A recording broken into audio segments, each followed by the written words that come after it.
Hello friends, today we are going to study electronic communication system.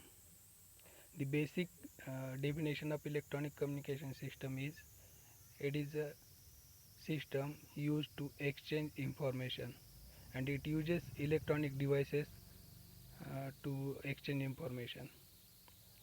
मराठीत सांगायचं झालं तर इलेक्ट्रॉनिक कम्युनिकेशन सिस्टम ही एक अशी सिस्टम आहे जी आपण माहिती एक्सचेंज करण्यासाठी माहितीची देवाणघेवाण करण्यासाठी आपण तिचा उपयोग करतो आणि तिच्यामध्ये इलेक्ट्रॉनिक्स डिव्हायसेस यूज केलेले असतात एकमेकांना कनेक्ट करून आपण माहितीची देवाणघेवाण करतो.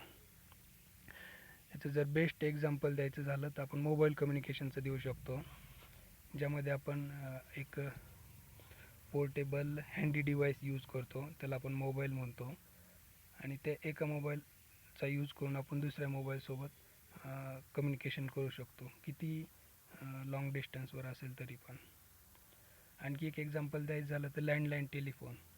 याच्यामध्ये आपण हँडी किंवा पोर्टेबल डिव्हाइस यूज करतो, पण ते डिव्हाइस आपण वायरचा यूज करून कनेक्ट केलेले असतात आणि मोबाईल मध्ये आपण वायरलेस कम्युनिकेशन करतो. आणखी एक वायरलेस कम्युनिकेशनचं एक्झाम्पल आहे वॉकी टॉकी. त्यामध्ये पण आपण एका डायरेक्शनला कम्युनिकेशन करू शकतो. नंतरचं एक्झाम्पल आहे टेलिव्हिजन, ज्यामध्ये सॅटेलाईटचा यूज करून आपण लाँग डिस्टन्सवरती इन्फॉर्मेशन एक्सचेंज करू शकतो. नंतरचे रेडिओ, ज्यामध्ये लोकल टावर्सचा यूज करून कम्युनिकेशन केलं जातं. सो परत एकदा आपण डेफिनेशन रिवाइज करू. Electronic communication system is a system that is used to exchange information and it uses electronic devices for that purpose.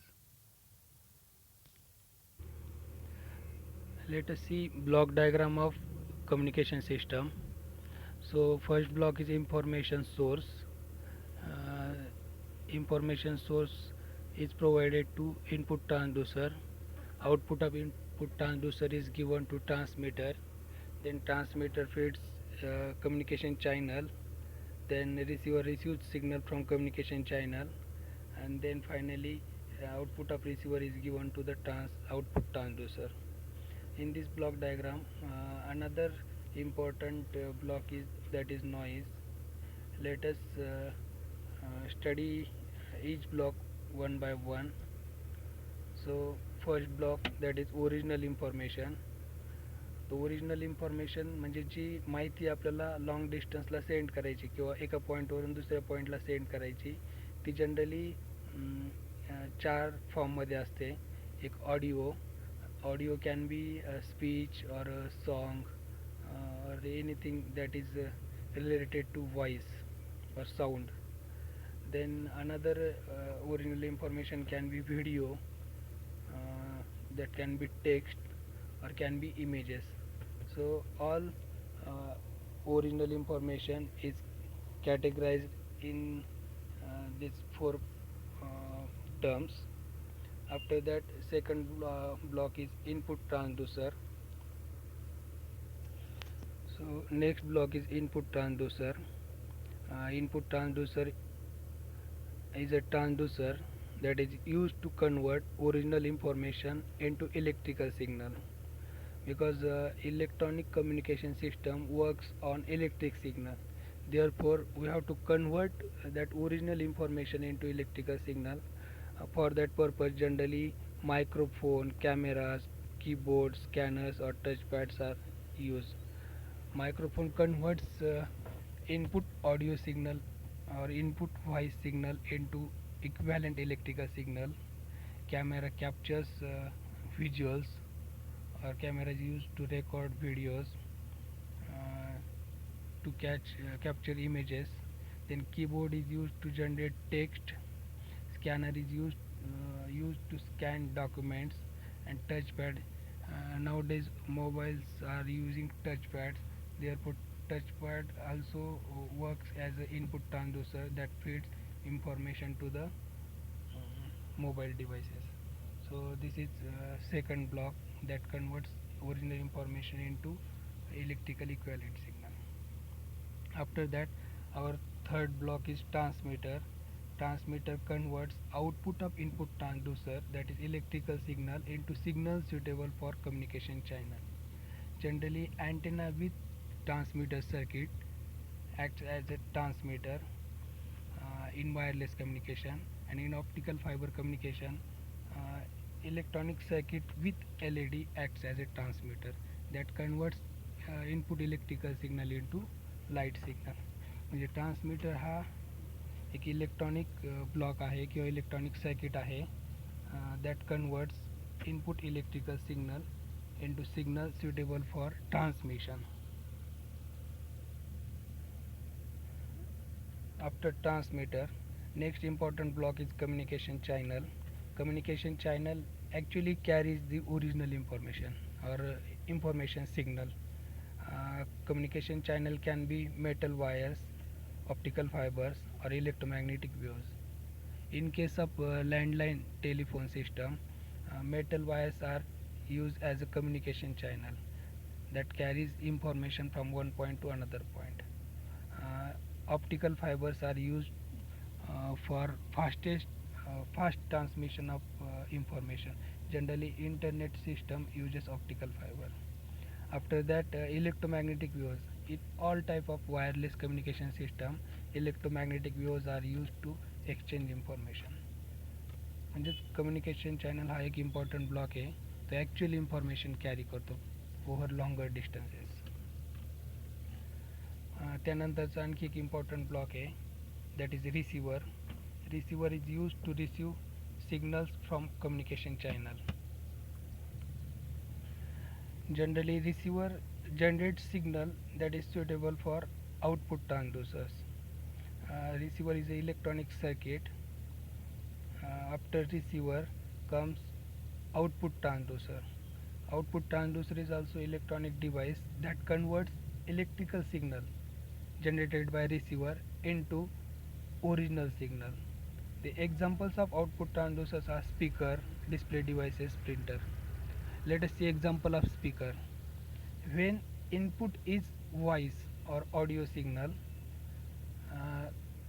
output therefore output will be audio or sound signal. So to convert electrical signal into sound, we have to use speaker. When audio is input, we have to use microphone that converts audio into electrical signal, and at output side, speaker converts that electrical signal into sound waves. म्हणजे ज्यावेळेस आपण इनपुटला voice म्हणजे आपला आवाज देतो, त्यावेळेस तो आवाज इलेक्ट्रिकल सिग्नलमध्ये कन्वर्ट करण्यासाठी आपण माईक यूज करतो इलेक्ट्रॉनिक कम्युनिकेशन सिस्टमच्या स्टार्टिंगला, आणि मग तो सिग्नल आपण ट्रान्समीटरला देतो. नंतर ट्रान्समीटरचं कम्युनिकेशन चॅनल त्याला लॉंग डिस्टन्सला घेऊन जातो. नंतर रिसिव्हर रिसीव्ह करतो, आणि नंतर परत मग तो सिग्नल इलेक्ट्रिकल सिग्नल असतो, तो परत साऊंडमध्ये कन्वर्ट करण्यासाठी आपण स्पीकरचा यूज करतो. बाकी आपले इनपुट जर इमेजेस किंवा व्हिडिओ असेल तर त्यांना परत आउटपुटला डिस्प्ले करण्यासाठी आपल्याला डिस्प्ले डिव्हाइस यूज करावा लागतो.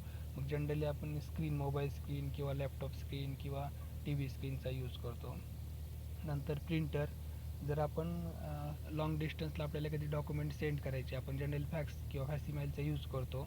मग त्या ठिकाणी scanner works as a input. मग स्कॅनरने आपण ती डॉक्युमेंट स्कॅन करतो, नंतर ट्रान्समीटरला देतो. ट्रान्समीटर कम्युनिकेशन चॅनलला, कम्युनिकेशन चॅनल परत रिसिव्हरला, आणि रिसिव्ह परत आउटपुट ट्रान्सड्यूसरला. त्या ठिकाणी आउटपुट ट्रान्सड्यूसर असतो प्रिंटर, तो ती document as it is print करतो. तो आपला हा ब्लॉक होता आउटपुट ट्रान्सड्यूसर. मग आउटपुट ट्रान्सड्यूसर नंतर आणखी एक इम्पॉर्टंट पार्ट आहे कम्युनिकेशन सिस्टमचा, इलेक्ट्रॉनिक कम्युनिकेशन सिस्टमचा, तो आहे noise. Actually noise is unwanted signal. तो आपल्याला सिस्टममध्ये नको आहे, तो असेल तर डिस्टर्बन्सेस क्रिएट होतात. तर मग तो अनवॉन्टेड सिग्नल जनरली जे कम्युनिकेशन चॅनल ब्लॉक आहे किंवा कम्युनिकेशन चॅनल आपण जे यूज करतो त्या ठिकाणी तो इंट्रोड्यूस होतो. मग जनरली तो दोन टाईपचा असतो, नॅचरल नॉईज आणि मॅनमेड नॉईज. नॅचरल नॉईजचं एक्झाम्पल घ्यायचं झालं तर लाईटनिंग, वीज चमकते. पावसाळे दिवस असतात त्यावेळेस वीज चमकते. ती वीज चमकल्यामुळे आपली जी इलेक्ट्रॉनिक सिस्टम आहे त्यामध्ये डिस्टर्बन्सेस येतात. म्हणजे काही व्हिडिओ प्ले होत असेल तर तो डिस्टर्ब होतो, आपण मुंग्या आल्या म्हणतो, किंवा मग ऑडिओ चालू असेल तर त्या ठिकाणी ऑडिओमध्ये खर्र असा आवाज येतो, म्हणजे आपण डिस्टर्बन्सेस क्रिएट झाले म्हणतो. तर हा नॅचरल नॉईजचा एक्झाम्पल, लाईटनिंग किंवा वीज चमकणे. आणि मॅनमेड नॉईजचं एक्झाम्पल द्यायचं झालं तर ऑटोमोबाईल जर पास होत असतील किंवा एखाद्या ठिकाणी एखादी इलेक्ट्रिक मोटर चालू असेल तर आपल्या इलेक्ट्रॉनिक सिस्टममध्ये डिस्टर्बन्सेस क्रिएट होतात. तर तो एक्झाम्पल झालं मॅनमेड नॉईजचं. तर हे आज आपण इलेक्ट्रॉनिक कम्युनिकेशन सिस्टम स्टडी केलेली आहे. त्याचे इम्पॉर्टंट ब्लॉक डायग्राम आपण बघितलेली आहे. त्याच्यामध्ये जनरली आपण 7 ब्लॉक स्टडी केले. आपण डायग्राममध्ये पाहू शकतो इन्फॉर्मेशन सोर्स, नंतर मग इन्फॉर्मेशन सोर्स जो असेल तो साऊंड किंवा पिक्चर किंवा आणखी काही डेटा फीड करल. इनपुट ट्रान्सड्यूसर त्याला इलेक्ट्रिक सिग्नलमध्ये कन्वर्ट करल. मग इलेक्ट्रिकल सिग्नल आपण ट्रान्समीटरला देतो, ट्रान्समीटर तो चॅनलला देतो. मग चॅनल आपलं वायरलेस असेल तर ट्रान्समीटरचं काम आहे वायरलेस सिग्नल जनरेट करायचा. चॅनल जर आपलं ऑप्टिकल फायबर असेल तर ट्रान्समीटर लाईटमध्ये आपली इन्फॉर्मेशन कन्वर्ट करतो. अशा प्रकारे ट्रान्समीटर वर्क करतो. नंतर मग चॅनल ते सिग्नल पास करतो एका पॉईंटपासून दुसऱ्या पॉईंटला. मग त्या ठिकाणी नॉईज इंट्रोड्यूस होण्याचे चान्सेस असतात.